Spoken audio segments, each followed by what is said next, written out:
Hello everyone, welcome to today's class. आज के lecture में हम आपके 3 टॉपिक्स करने वाले हैं। एक तो ये हो गया आपका extra tropical cyclones, second topic हो जाएगा हमारा ट्रॉपिकल साइक्लोन्स एंड थर्ड जो आपका टॉपिक है वो हो जाएगा एल नीनो एंड ला नीना। तो इन मेन टॉपिक्स में जाने से पहले हमें कुछ चीज़ें रिवाइज कर लेनी है ताकि हमें ये टॉपिक्स समझने में थोड़ा सा आसानी हो।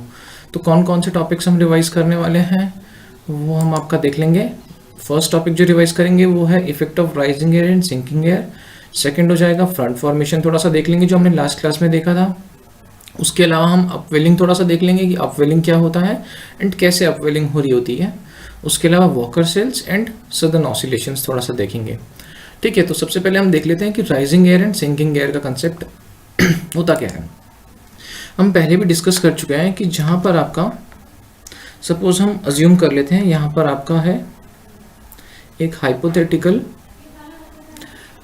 हाई प्रेशर एरिया एंड यहाँ पर है आपका एक हाइपोथेटिकल लो प्रेशर एरिया। ठीक है, लो प्रेशर एरिया में आपको पता है कि एयर जो है राइज करती है, एयर आपकी राइज हो गई।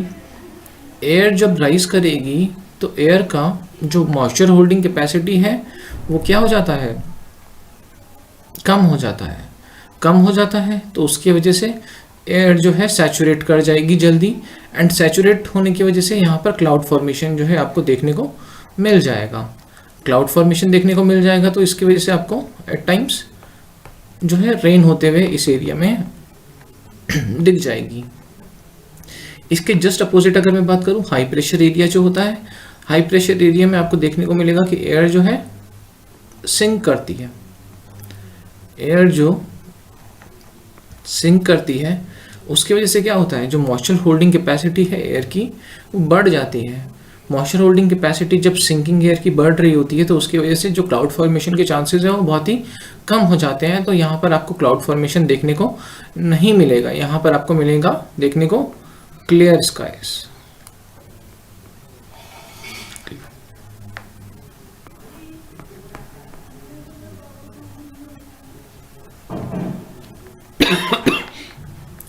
क्लियर स्काइज आपको देखने को यहाँ पर मिल जाएंगे। तो ये दो चीज़ आपको ध्यान में रखनी है। पहली चीज़ कि जो लो प्रेशर एरिया है वहाँ पे एयर राइज करती है, rising air leads to cloud formation जिसकी वजह से उन एरियाज में रेन होगी।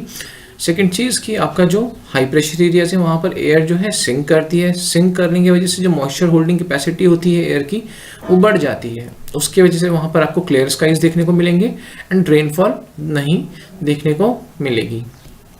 ठीक है, ये चीज़ तो हुआ हमारा concept of rising air and sinking air. उसके अलावा बाकी जो दूसरा हमारा कंसेप्ट था वो था आपका फ्रंट फॉर्मेशन का कंसेप्ट। फ्रंट फॉर्मेशन की हमने उस दिन भी बात करी थी। 2 तरह के फ्रंट हमने देखे थे ना उस दिन। तो पहला आपका हमने देखा था वार्म फ्रंट,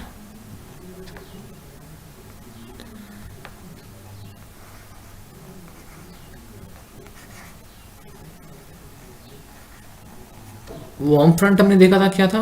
देखिए वार्म फ्रंट क्या होता है कि जब जो वार्म एयर मास प्रीडोमिनेंट होता है ये ज़्यादा एग्रेसिव होता है एज कम्पेयर टू आपके कोल्ड एयर मास के, तो उस केस में आपका वार्म फ्रंट जो है वो जनरेट हो रहा होता है। अब वार्म फ्रंट जनरेट कैसे होगा, सपोज यहाँ पर है आपकी वार्म एयर, यहाँ कहीं पे है आपका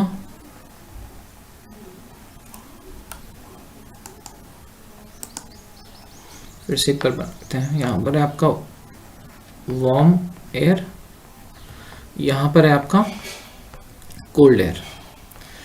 तो देखिए ये दोनों एयर मास जहाँ पर आपके मिल रहे होंगे तो वहाँ पर आपका फ्रंट जनरेट हो जाएगा। फ्रंट जनरेट हो जाएगा। फ्रंट जैसे हम देखें तो यहाँ पर जैसे आपका एक फ्रंट जो है जनरेट हो गया, तो उस केस में क्या होगा कि जो वार्म एयर जो है जो हम बोल रहे हैं कि ज़्यादा एग्रेसिव होगी वो धीरे धीरे करके, क्योंकि देखिए इसकी डेंसिटी जो है वो कम हो जाती है, तो डेंसिटी कम हो जाएगी। उसकी वजह से क्या होगा कि यहाँ पर धीरे धीरे करके ये राइज करने लगती है कोल्ड एयर पे, धीरे धीरे करके इसका राइज आपको देखने को मिल जाएगा। एंड देखिए वो अब मैंने आपको बताया था कि जब भी एयर राइज करती है तो it leads to cloud formation. तो यहाँ पर ऑन द वे आपको देखने लगेगा कि यहाँ पर क्लाउड्स जो है ऑन द वे फॉर्म होते हुए आपको दिख जाएंगे। तो अल्टीमेटली आपका एक पूरा जोन आपको देखने को मिल जाएगा, एक्सटेंडेड जोन, जहाँ पर कि आपका क्लाउड्स आपको देखने को मिल रहे होंगे। ठीक है, ये एक्सटेंडेड पूरा जो ये जोन है, यहाँ पर आपको क्लाउड्स जो है देखने को मिल जाएंगे। ये स्लोप जो होता है बहुत जेंटल होता है। स्लोप जेंटल होने का एक रीज़न ये भी है कि जो वार्म एयर होती है, इसका स्पीड जो है या वेलोसिटी जो है ये उतना ज़्यादा नहीं होता है। तो वेलोसिटी ज़्यादा नहीं होता है तो धीरे धीरे करके ये राइज हो रहा होता है एंड काफ़ी जेंटल सा स्लोप आपको मिल जाएगा। एंड यहाँ पर पहले यहाँ पर आपको क्लाउड्स थोड़ा सा नीचे मिलेंगे, फिर जैसे जैसे आगे बढ़ते जाएंगे वैसे वैसे क्लाउड्स की हाइट आपको बढ़ती हुई देखने को मिल जाएगी। ठीक है, तो ये आपका कुछ कुछ बन गया है वार्म फ्रंट। वार्म फ्रंट आपको याद है ना क्या होता है? फ्रंट आपका बाउंड्री होता है दो एयर मास के बीच में जिनकी प्रॉपर्टीज अलग हो। जैसे इस केस में एक वार्म फ्रंट हो गया एंड ये हो गया आपका कोल्ड फ्रंट।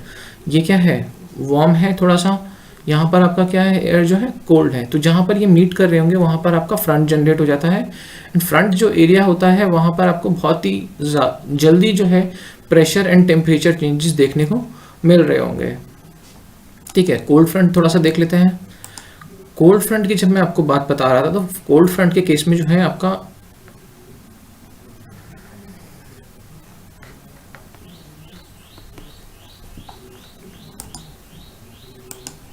सपोज ये है आपका कोल्ड एयर मास,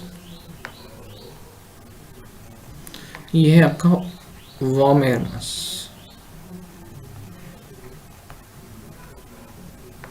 देखिए ये कोल्ड एयर जो है अगर वार्म एयर पर टकराएगी तो मैं आपको पहले भी मैंने एक एग्जांपल दिया था कि आप इमेजिन कीजिए कि एक बहुत फास्ट मूविंग कार है, वो एक आदमी को हिट कर जाती है तो आदमी का क्या होता है? वो सीधे यूं कुछ हवा में चला जाता है उड़ के।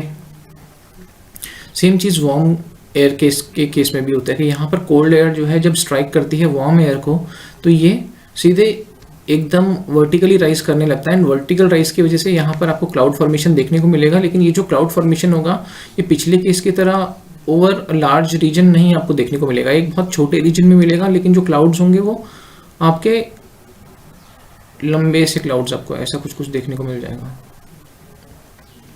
तो ये जो क्लाउड्स आपको देखने को यहाँ पर मिलते हैं इसे बोलते हैं आप क्यूमुलो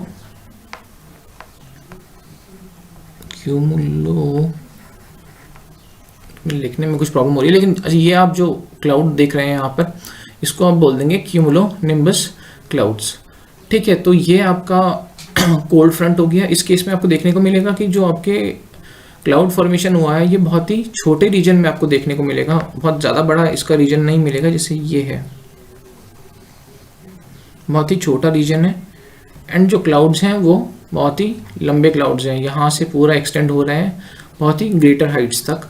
तो ये आपके क्यूमुलोनिम्बस क्लाउड्स आपको देखने को मिल जाएंगे। एंड जो रेनफॉल हो रहा होगा काफ़ी लंबे टाइम तक रेनफॉल ही दे रहे होते हैं क्यूमुलोनिम्बस क्लाउड, क्योंकि बहुत बड़े बड़े क्लाउड्स होते हैं। ठीक है, तो cold front end warm front हमने थोड़ा सा देखा किस तरह से बन रहे होते हैं। उसके बाद अपवेलिंग का एक कंसेप्ट आ जाता है। अब अपवेलिंग को समझने के लिए हम एक कोस्टल एरिया अस्यूम कर लेते हैं। सपोज ये कोई कोस्ट है, ठीक है।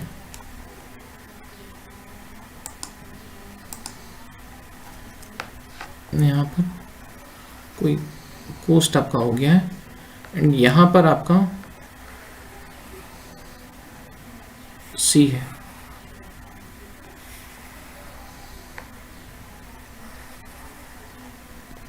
अब होता क्या है कि सीज यहाँ पर है, तो देखिए ट्रॉपिकल एरियाज़ की अगर मैं बात करूँ तो ट्रॉपिकल एरियाज़ में क्या होता है, आपकी ट्रेड विंड्स चल रही होती है एंड ट्रेड विंड्स का मूवमेंट का जो डायरेक्शन है वो किस तरह से होता है, वो होता है from east to waste.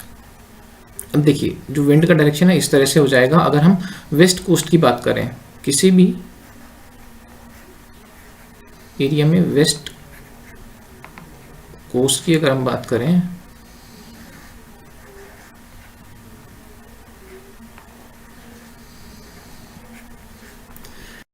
West coast की अगर हम बात करें तो ये इस तरह का आपको कुछ कुछ देखने को मिल जाएगा। वेस्ट कोस्ट जो है यहाँ पर सी हो गया है। अब अपवेलिंग के केस में क्या होगा कि जो ट्रेड विंड्स हैं वो वाटर पे स्ट्राइक करेंगी, वाटर पे स्ट्राइक करेंगी तो ये जो वाटर है वाटर को लेफ्ट की तरफ पुश करने की कोशिश करेंगी। अगर ये लेफ्ट की तरफ पुश करने की कोशिश करेगी तो लेफ्ट में जो है वाटर का लेवल राइज कर जाएगा एंड राइट में वाटर का जो लेवल है ये डिक्रीज कर जाएगा, कुछ कुछ ऐसा। यहाँ पर आपका वाटर का लेवल जो है बढ़ गया क्योंकि राइज ये पुश कर कंटिन्यूसली जो है पुश कर रहा है आपका, एंड यहाँ पर जो है वाटर का लेवल आपका कम हो गया है, वाटर का लेवल कम हो गया है। तो इसकी वजह से एक ग्रेडियंट में डिफरेंस आ गया है। यहाँ पर पानी का लेवल थोड़ा सा ज़्यादा हो गया है, यहाँ पर आपका पानी का लेवल कम हो गया है। उसकी वजह से एक सर्कुलेशन सा यहाँ पर डेवलप होता हुआ आपको मिल जाएगा, कुछ कुछ इस तरह से। अच्छा, अब देखिए सी के केस में आपको एक चीज़ और ध्यान में रखनी है कि जो सी का जो सरफेस टेम्परेचर होता है वो ज़्यादा होता है एज़ कम्पेयर टू उसके बॉटम के टेम्परेचर के। तो यहाँ पर अगर मैं बात करूँ तो यहाँ पर आपको वार्म वाटर मिल जाएगा, यहाँ पर कोल्ड मिल जाएगा। अब यहाँ पे भी कोल्ड होना था। अब होगा क्या कि ये सर्कुलेशन की वजह से ये जो कोल्ड वाटर है ये इसके सरफेस पे आ जाएगा अपवेलिंग की वजह से। तो ये जो प्रोसेस है जिसकी वजह से आपका जो कोल्ड वाटर है कोस्टल रीजन्स का वो उसके शोर पे आ जाता है, वो उसके सरफेस पे आ जाता है। उसकी वजह से आपका जो सी का सरफेस टेम्परेचर होगा वो आपका डिक्रीज हो जाएगा। तो ये जो प्रोसेस है इसको आप बोलते हैं अपवेलिंग का प्रोसेस। इस पूरे प्रोसेस को आप बोल देंगे अपवेलिंग। एक बार दोबारा से हम देख लेते हैं किस तरह से अपवेलिंग हो रहा है।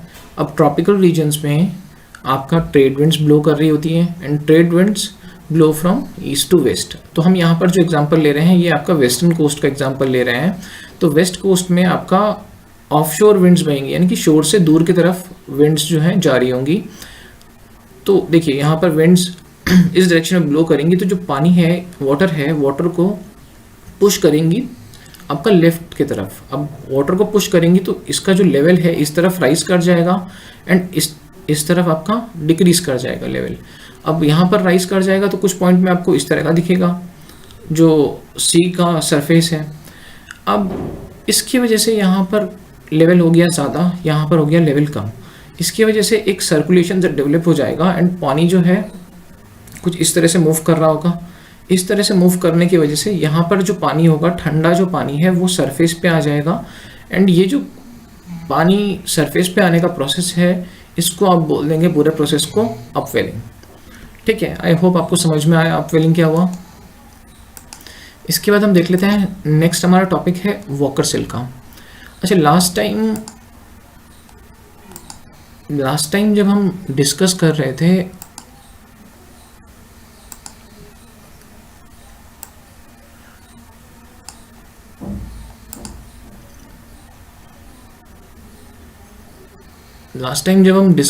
थे आपका प्रेशर सेल्स को, तो उस दिन जो प्रेशर सेल्स में आपको बता रहा था वो बता रहा था आपका north pole and south pole. ये नॉर्थ साउथ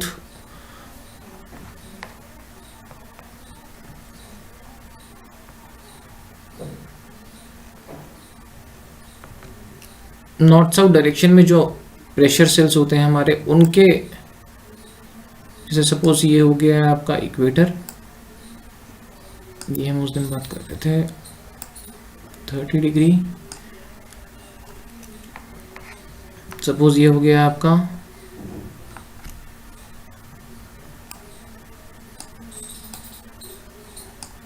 30 डिग्री, ये हो गया आपका 60 डिग्री।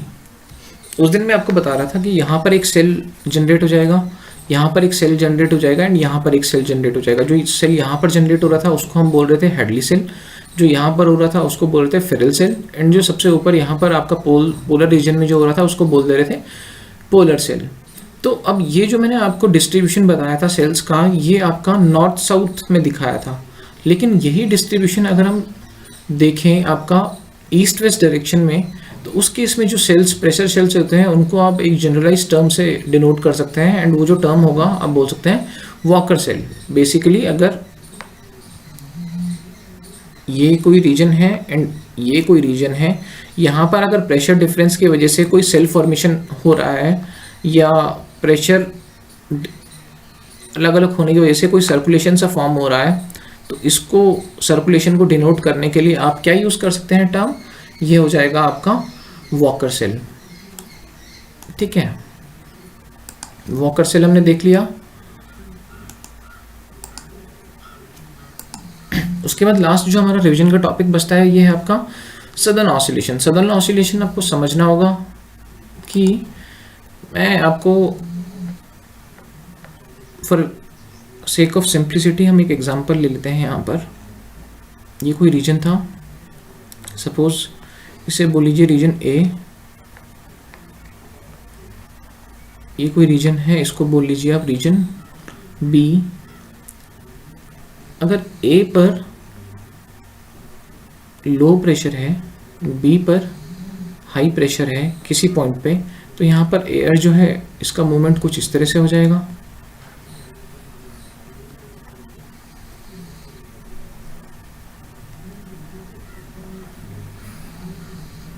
एयर का मूवमेंट आपको इस तरह से कुछ कुछ दिख जाएगा।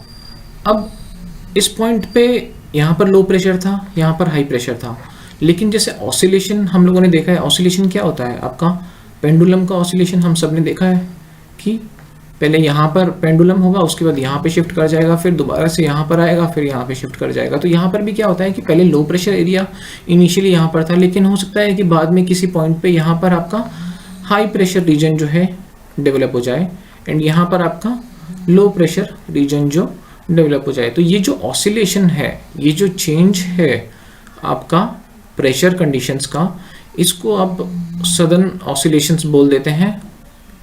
जब ये आपका सदर्न हेमिस्फेयर में आपको होता हुआ दिख रहा होगा, स्पेशली आपका जो ट्रॉपिकल रीजन है सदर्न हेमिस्फेयर का, वहाँ पर क्या होता है कि आपका eastern coast and western coast, अगर मैं पर्टिकुलर एग्जांपल की बात करूँ तो जैसे पैसिफिक ओशन में, तो पैसिफिक ओशन में क्या होता है कि जो eastern coast and western coast है पैसिफिक ओशन के, वहाँ पर इस तरह का फिनोमेना आपको देखने को मिलता है कि यूजुअली एक साइड पे low pressure and high pressure condition जैसे मैं आपको दिखा रहा हूँ, लेकिन ये जो है चेंज हो जाता है। लो प्रेशर जहाँ पर था वहाँ पर हाई प्रेशर आ जाता है, एंड हाई प्रेशर जहाँ पर था वहाँ पर लो प्रेशर आ जाता है। तो ये जो कंडीशन या जो ऑसिलेशन आपको देखने को मिल रहा है प्रेशर कंडीशंस का, इसको आप बोल देते हैं सदर्न ऑसिलेशंस। ये थोड़ा सा आपको और क्लियर होगा जब हम अभी एल नीनो एंड ला नीना जो है डिस्कस कर रहे होंगे। ठीक है, आई होप हमारे रिवीजन के टॉपिक सारे आपको समझ में आए। अब हम आगे बढ़ते हैं जो आज के हमारे टॉपिक्स हैं। पहला टॉपिक आपका, पहले इनमें से एल नीनो एंड ला नीना हम निपटा देते हैं, उसके बाद extra tropical cyclones and tropical cyclones हम देखेंगे। ओके क्लास, हम अब समझते हैं आपका एल नीनो एंड ला नीना का कंसेप्ट। एल नीनो का कंसेप्ट समझने से पहले हमें एक न्यूट्रल कंडीशन देखनी होगी। न्यूट्रल कंडीशन हम किस रीजन में देखेंगे, आपका ट्रॉपिक्स में, एंड ट्रॉपिक्स में, सदर्न ट्रॉपिक्स में, स्पेशली आपका पैसिफिक ओशन में। पैसिफिक ओशन में हमें देखने को मिलेगी। पैसिफिक ओशन में अगर हम देखें तो ये हो जाएगा आपका वेस्टर्न कोस्ट, आप अज्यूम कर लीजिए। ये हो जाएगा आपका ईस्टर्न कोस्ट। ईस्टर्न कोस्ट में आपको कंट्रीज दिख जाएंगी, फॉर एग्जांपल पेरू, यहाँ पर आपको कोस्ट में मिल जाएगा ऑस्ट्रेलिया, न्यूजीलैंड, इस तरह के नेशंस आपको, इनका कोस्ट जो है यहाँ पर आपको देखने को मिल जाएगा। ठीक है, तो यहाँ पर आपका क्या होता है कि आपको हमें ना प्रेशर कंडीशंस देखनी है कि नॉर्मल रूटीन में प्रेशर कंडीशन किस तरह से होंगी। मैंने आपको बताया था अपवेलिंग का प्रोसेस। अपवेलिंग के प्रोसेस में क्या होता है कि आपका जो विंड्स होती हैं, विंड्स ऑफशोर विंड्स ब्लो कर रही होती हैं, उसकी वजह से कोल्ड वाटर जो है सरफेस पे आ जाता है आपका शोर्स के पास में। जो सपोज ये वाला जो रीजन है, अगर मैं बात करूँ, ये जो रीजन है यहाँ पर आपका कोल्ड वाटर आपको देखने को मिलेगा। कोल्ड वाटर की वजह से क्या हो जाएगा, यहाँ पर एक हाई प्रेशर कंडीशन आपको देखने को मिलेगी। होता था ना, जहाँ पर ठंडा होगा वहाँ पर हाई प्रेशर, जहाँ पर गर्म हो जाएगा वहाँ पर आपका होता था लो प्रेशर। तो यहाँ पर है आपका हाई प्रेशर। अच्छा, ये जो high pressure and low pressure है ये मैं रिलेशन में बात कर रहा हूँ, यह रिलेटिव है एक दूसरे के, ठीक है।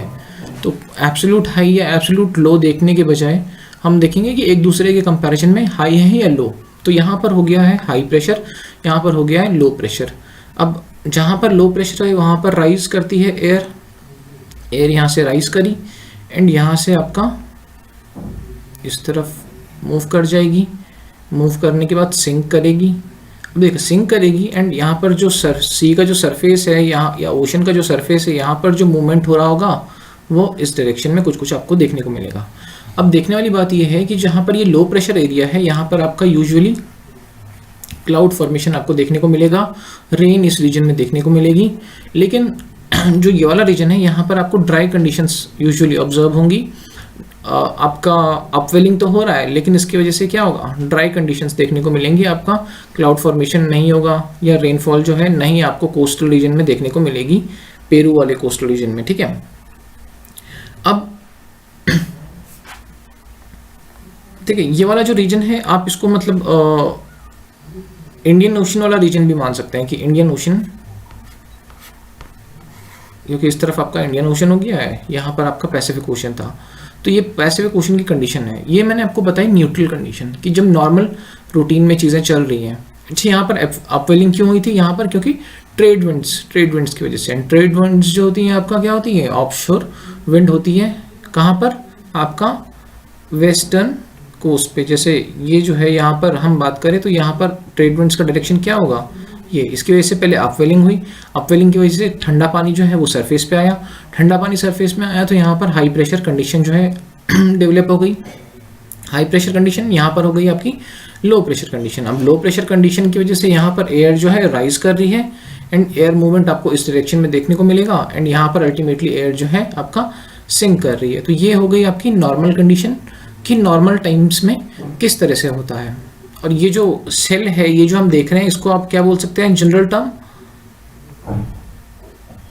वॉकर के ई और वॉकर सेल, ठीक है। तो हम अगली कंडीशन के लिए अब वॉकर सेल बना लेते हैं। अगले केस में क्या हो जाएगा कि जो मैं आपको बता रहा था ना सदर्न ऑसिलेशन, तो सदर्न ऑसिलेशन की वजह से क्या होता है, किसी भी वजह से या इवन मैं बात करूं कि अगर ट्रेड विंड्स हैं, अगर किसी वजह से ट्रेड विंड्स जो हैं थोड़ा सा वीक पड़ जाती हैं कभी, तो उस कंडीशन में क्या हो जाएगा, आपका अपवेलिंग का प्रोसेस जो है वो कैरी आउट नहीं हो पाएगा। यहाँ पर आपका क्या था, ईस्टर्न पैसिफिक ओशन, यहाँ पर वेस्टर्न पैसिफिक ओशन।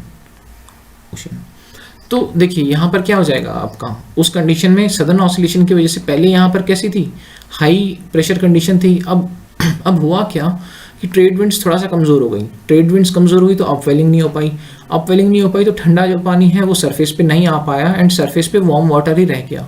उसकी वजह से यहाँ पर जो टेम्परेचर कंडीशंस हैं वो लो प्रेशर की ही रह जाएंगी एंड इसके रिलेशन में यहाँ पे जो प्रेशर कंडीशंस रहेंगी ये हाई प्रेशर आपको देखने को मिल जाएगा। अब इससे क्या होता है कि आपका जो लो प्रेशर है यहाँ पर एयर जो है राइज कर जाएगी एंड ये जो राइजिंग एयर है, मैंने आपको बताया था rising air leads to cloud formation. Cloud formation आपको देखने को मिलेगा। पिछली बार यहाँ पर क्या था, ड्राई कंडीशन थी, लेकिन इस केस में क्या हो गया, यहाँ पर आपका क्लाउड फॉर्मेशन आपको देखने को मिल रहा है, यानी कि रेन्स भी यहाँ पर होंगी।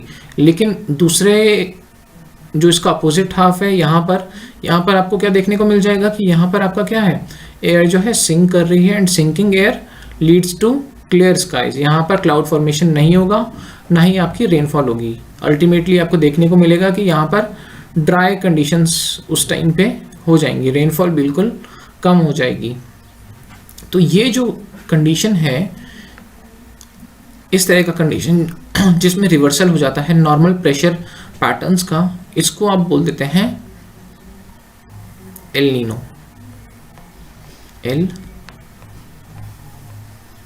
नीनो,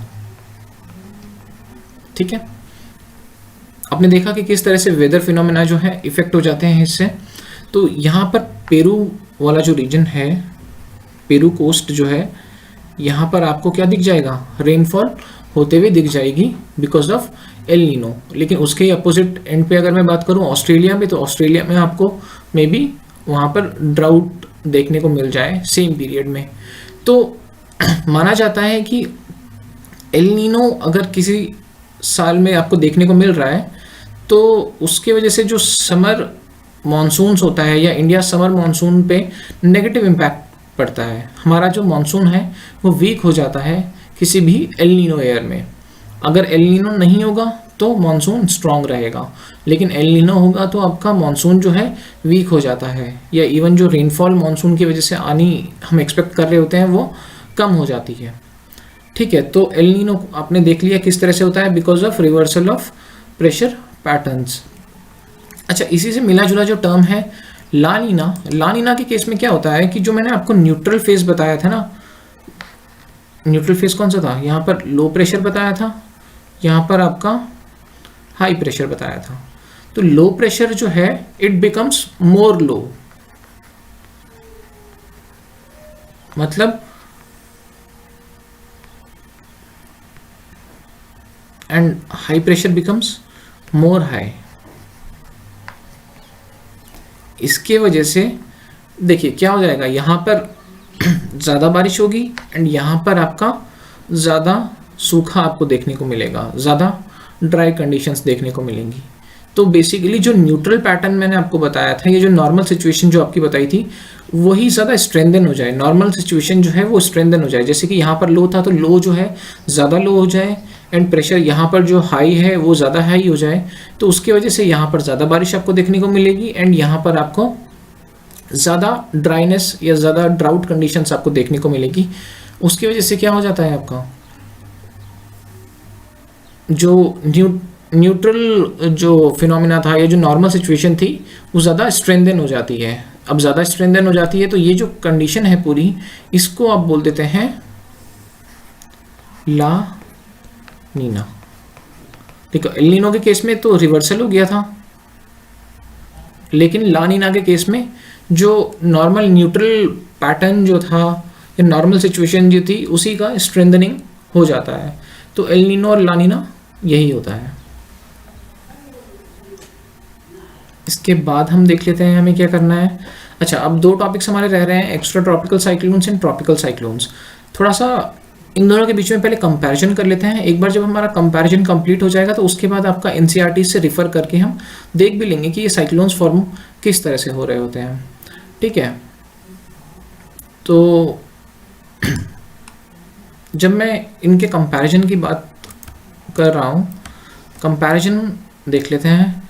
एक्स्ट्रा ट्रॉपिकल साइक्लोन्स जो है, पहले तो फॉर्म कहाँ पर होंगे, फॉर्म आपका एक्स्ट्रा ट्रॉपिकल साइक्लोन्स जो है mid altitudes and high mid latitude and high latitude region में। ट्रॉपिकल साइक्लोन्स की अगर मैं बात करूँ तो ये कहाँ पर आपका फॉर्म हो रहा होगा, आपका ट्रॉपिकल रीजन में, ट्रॉपिक्स में। अब एक्स्ट्रा ट्रॉपिकल साइक्लोन्स के केस में फ्रंट डेवलपमेंट ज़रूरी होता है। अब फ्रंट मैंने आपको बताया था, फ्रंट कब डेवलप कर रहा होता है, जब वार्म एयर मास और कोल्ड एयर मास जो है आपस में मिल रहे होते हैं। उसकी वजह से आपका जो वार्म एयर मास है एट टाइम्स राइज कर रहा होता है अबव कोल्ड एयर मास, उसकी वजह से आपका रेनफॉल भी आपको देखने को मिल रहा होता है। तो ये सारा जो फ्रंटल डेवलपमेंट है ये प्राइमरी रिक्वेजाइट है एक्स्ट्रा ट्रॉपिकल साइक्लोन्स के डेवलपमेंट के लिए। लेकिन ट्रॉपिकल साइक्लोन्स की अगर मैं बात करूं तो इस तरह का रिक्वायरमेंट नहीं होता है। यहाँ पर रिक्वायरमेंट किस चीज़ का होता है कि आपका जो सी सरफेस टेम्परेचर है वो 27 डिग्री सेल्सियस से ज़्यादा होना चाहिए, क्योंकि ट्रॉपिकल साइक्लोन्स के केस में जो सी वाटर है ये एनर्जी सोर्स की तरह काम कर रहा होता है। तो अगर मतलब 27 डिग्री से कम ये साइक्लोन्स होंगे तो आपका ट्रॉपिकल 27 डिग्री सेल्सियस से अगर सी सरफेस टेम्परेचर होगा तो आपका ट्रॉपिकल साइक्लोन्स डेवलप नहीं हो पाते हैं, इतनी एनर्जी उनको डेवलप होने के लिए नहीं मिल पा रही होती है। तीसरी चीज़ देख लेते हैं यहाँ पर एक्स्ट्रा ट्रॉपिकल साइक्लोन्स के केस में। इसके केस में क्या होता है कि यहाँ पर warm air and cold air जो है वो अल्टरनेट पॉकेट्स में अरेंज रहती है।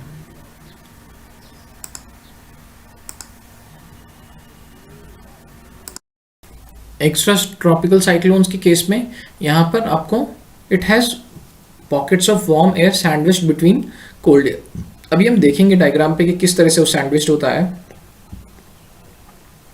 अगर हम बात करें ट्रॉपिकल साइक्लोन्स की तो it has only warm air, आपको कोल्ड एयर के पॉकेट्स जो हैं इस केस में देखने को नहीं मिल रहे होंगे।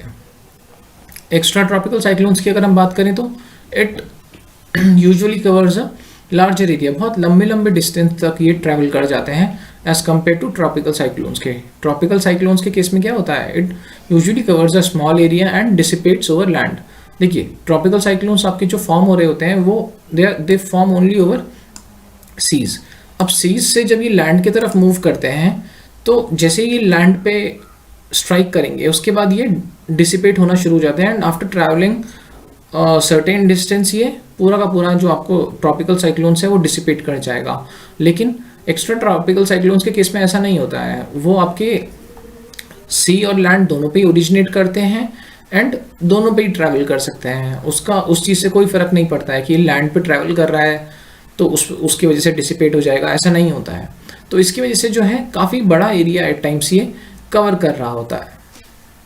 इसके बाद हम देखें कि इसकी जो विंड वेलोसिटी होती है वो रिलेटिवली कम होती है एंड इसकी अब विंड वेलोसिटी कम होगी तो आपका डिस्ट्रक्शन भी जो है रिलेटिवली कम होता है आपका एक्स्ट्रा ट्रॉपिकल साइक्लोन्स के केस में। लेकिन अगर हम बात करें ट्रॉपिकल साइक्लोन्स की तो यहाँ पर आपकी विंड वेलोसिटी जो है वो काफ़ी ज़्यादा हाई हो जाती है एंड आपका डिस्ट्रक्शन जो है वो भी काफ़ी ज़्यादा हाई होता है। जैसे आप देखेंगे उड़ीसा में या जो हमारा ईस्टर्न जो कोस्ट है वहाँ पर आपको मतलब बहुत ही प्रोमिनेंट फिनोमिना है, आपका कई सारे ट्रॉपिकल साइक्लोन्स वहाँ पर स्ट्राइक करते हुए आपको दिख जाएंगे एंड उसकी वजह से एट टाइम्स काफ़ी ह्यूज डिस्ट्रक्शन भी हो रहा होता है।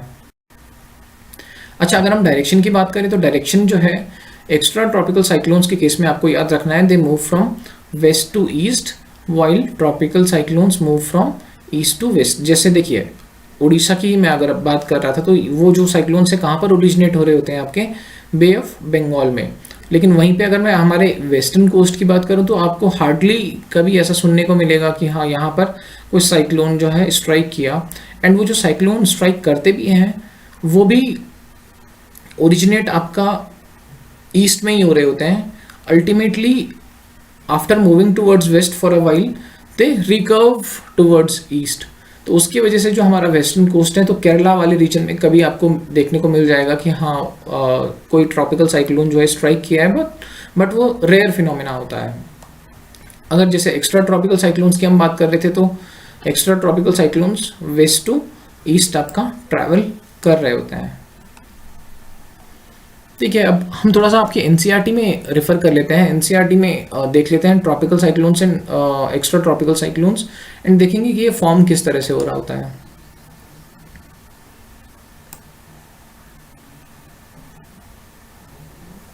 ये रहा, देखिए एक्स्ट्रा ट्रॉपिकल साइक्लोन्स देख लेते हैं। The system developing in the mid and high latitude beyond the tropics are called mid-latitude or extratropical cyclones. The passage of front causes abrupt changes in weather conditions over the area in mid and high latitudes. अब passage of front, ये जो मैं आपको बता रहा था front passage जो है important हो जाता है, ये आपको थोड़ा सा ध्यान में रखना है। front उसकी वजह से यहाँ पर weather conditions जो है चेंज हो रही होती हैं, काफ़ी ड्रास्टिक चेंज आपको देखने को मिल रहा होता है वहाँ पर। Extra tropical cyclones form along polar front. अच्छा देखिए पोलर फ्रंट कहाँ पर आपका देखने को मिल रहा होता है, ऊपर से पोल से आपकी कोल्ड एयर आ रही होती है, नीचे ट्रॉपिक्स के तरफ से आपका या जो टेम्परेट जो रीजन है वहाँ से आपका वार्म एयर जा रही होती है। तो उसकी वजह से क्या हो जाता है आपका मिडवे जहाँ पर ये दोनों एयर मास जो है आपस में स्ट्राइक करेंगी वहाँ पर आपका फ्रंट फॉर्मेशन हो रहा होता है एंड जहाँ पे फ्रंट फॉर्म होगा वहाँ पर आपका क्या हो जाएगा, आपका एक्स्ट्रा ट्रॉपिकल साइक्लोन्स भी डेवलप हो जाते हैं। Initially the front is stationary in the northern hemisphere, warm air blows from the south and cold air from the north of the front. ठीक है, when the pressure develops along the front the warm air moves northwards and the cold air moves towards south। अब warm air जो है वो आपका north की तरफ and cold air जो है आपका साउथ की तरफ मूव कर जाती है।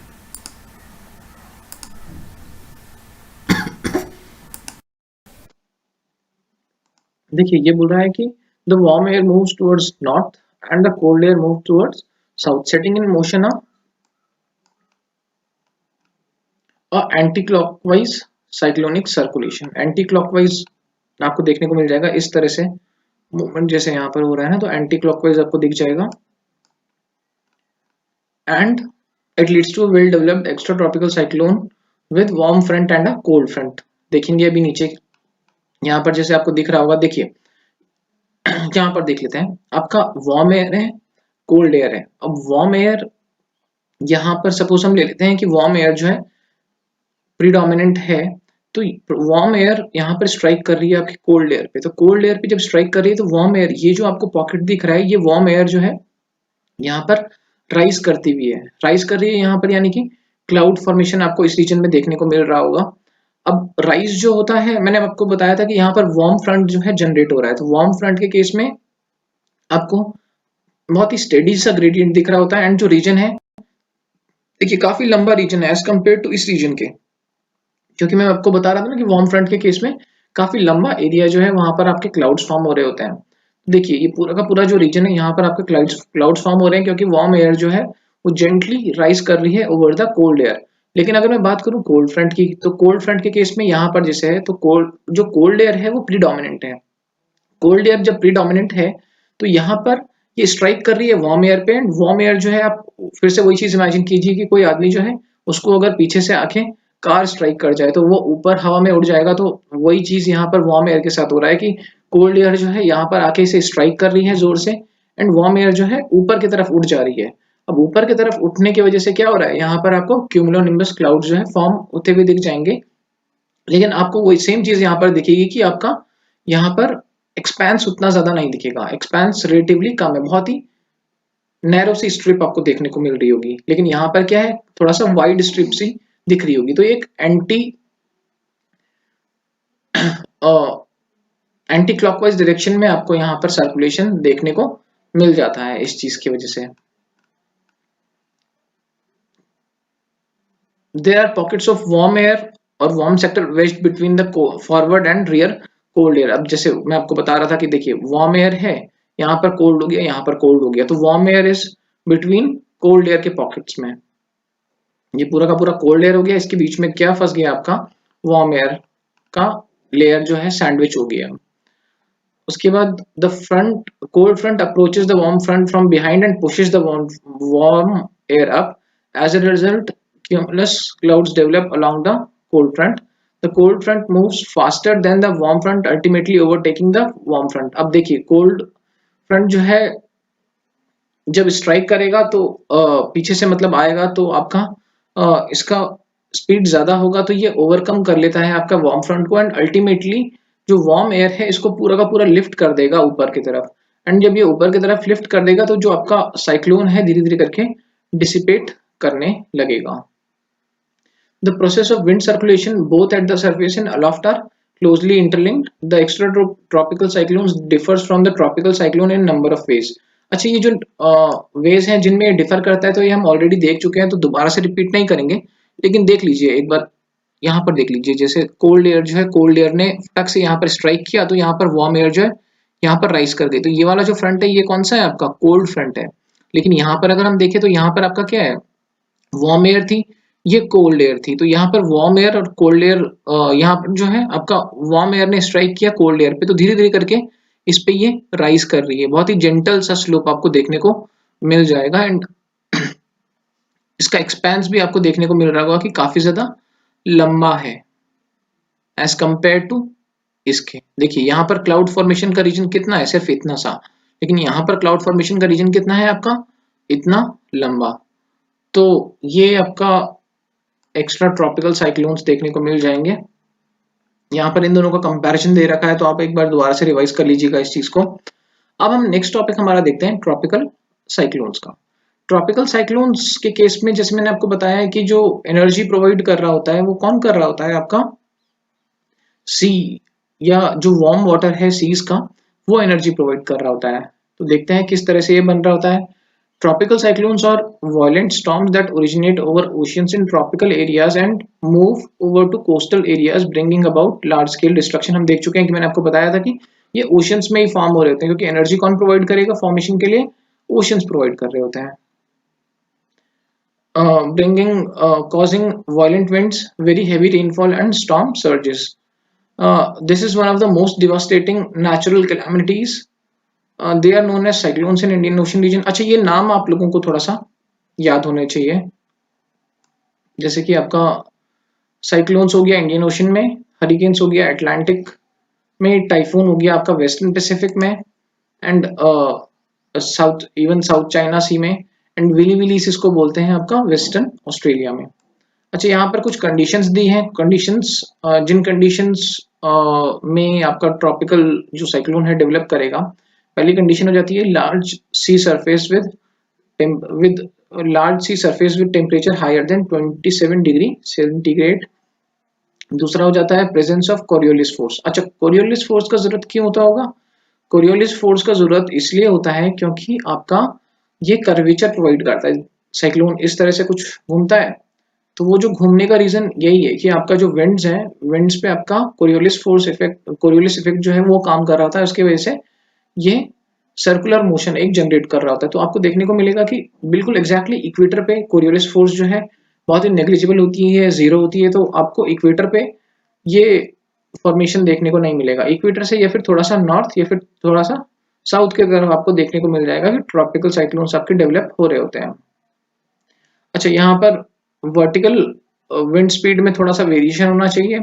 उसके अलावा pre existing weak low pressure area. अच्छा देखिए, ये जो डेवलप हो रहा होता है आपका ट्रॉपिकल साइक्लोन, इसके लिए जरूरी है कि लो प्रेशर एरिया वहां पर हो। अब लो प्रेशर एरिया किस टाइम पे होगा? जब आपका यूजुअली समर्स के टाइम पे सीज में लो प्रेशर एरिया होगा, क्योंकि वहां पर आपका क्या होता है, सी टेम्परेचर जो है ज्यादा हो जाएगा। टेम्परेचर ज्यादा होने की वजह से वहां पर आपका लो प्रेशर एरिया जो है जनरेट होने के चांसेस ज्यादा होते हैं। उसके अलावा upper divergence above the sea level system. अच्छा, यहाँ अब लो प्रेशर एरिया होगा,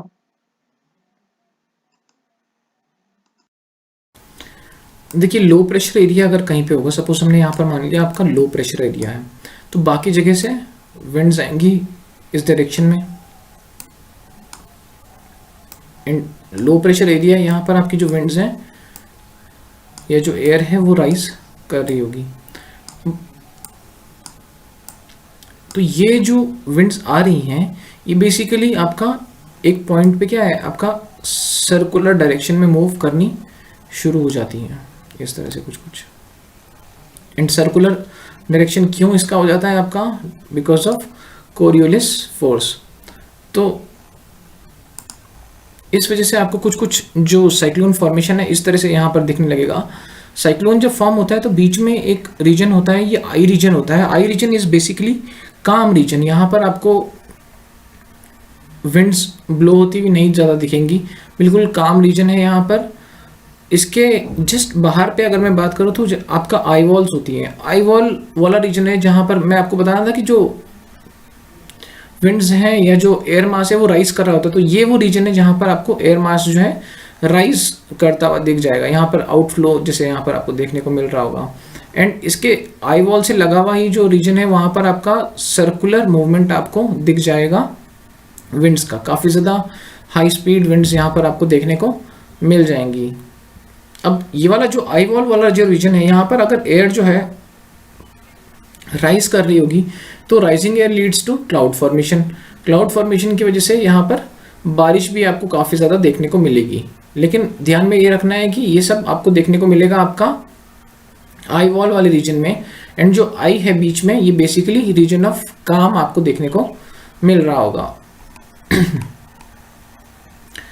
A mature tropical cyclone is characterized by strong spirally circulating wind around the center called the eye. The diameter of circulating system can vary between, diameter कितना हो जाएगा आपका 150 to 250 kilometers. The eye is a region of calm with subsiding air. Around the eye is eye wall where there is strong spiraling ascent of air to greater height reaching the tropopause. इसका height जो है even tropopause तक चला जाता है। The wind reaches maximum velocity in this region. मैं आपको बता ही रहा था विंड वेलोसिटी सबसे ज़्यादा होगा आई वॉल वाले केस में, reaching as high as 250 kilometres per hour. यहाँ पर मैं आपको बता रहा था कि जो क्लाउड फॉर्मेशन होगा उसकी वजह से फिर रेनफॉल भी हो रहा होता है। From the eye wall, rain bands may radiate and trains of cumulus and cumulonimbus clouds may drift into the outer region. बाहर की तरफ भी जो है आपके क्लाउड्स जो है वो चले जाएंगे एंड रेनफॉल वो कॉज कर रहे होंगे. The diameter of the storm over the Bay of Bengal, Arabian Sea and Indian Ocean is between 600 to 1200 kilometers. आप सोच सकते हैं कि डायमीटर कितना ज़्यादा है स्टॉर्म का, 600 to 1200 kilometers. The system moves slowly about 300 to 500 kilometers per day. The cyclone creates storm surges and they inundate the coastal lowlands. The storm peters out on the land. इसका मैंने आपको बताया था dissipation के लिए reason मैंने बताया था कि उसका जो एनर्जी सोर्स है वो नहीं मिल पाता है, क्योंकि देखिए जैसे ही वो लैंड पे स्ट्राइक करेगा वहाँ पर एनर्जी सोर्स उसका निकल जाएगा, नहीं बचा रहेगा. अच्छा, एक छोटा सा टॉपिक इसका रह रहा है कि आप देख लीजिएगा ज़रा, थंडरस्टॉर्म्स एंड टोर्नेडोज करके है, ये आपको खुद से करना होगा. ठीक है, कुछ नहीं है, सेम पैटर्न पे है जैसे हम अभी तक बात कर रहे थे, वही सेम पैटर्न है, ज़्यादातर चीज़ें सिमिलर हैं. ठीक है, that's all for today's class. Thank you.